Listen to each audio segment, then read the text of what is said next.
Hey guys, we always or generally listen in news about the money laundering.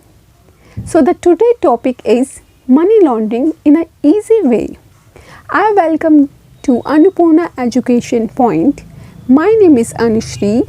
Now let's get started. Money laundering is a process of converting black money into white money through legal means.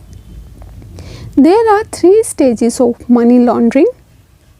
First one is placement, second is layering, and third one is integration. Now the first point, that is placement. It is an initial stage through which black money entered into economy as a white money. Example, banks. Now the second stage is layering.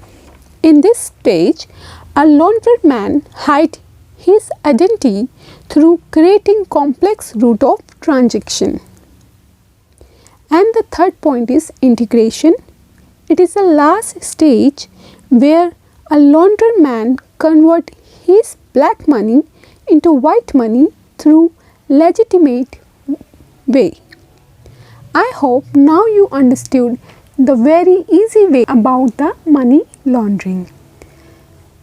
I'll come back with another video. Till then, please like, share and subscribe my channel. Thank you and take care.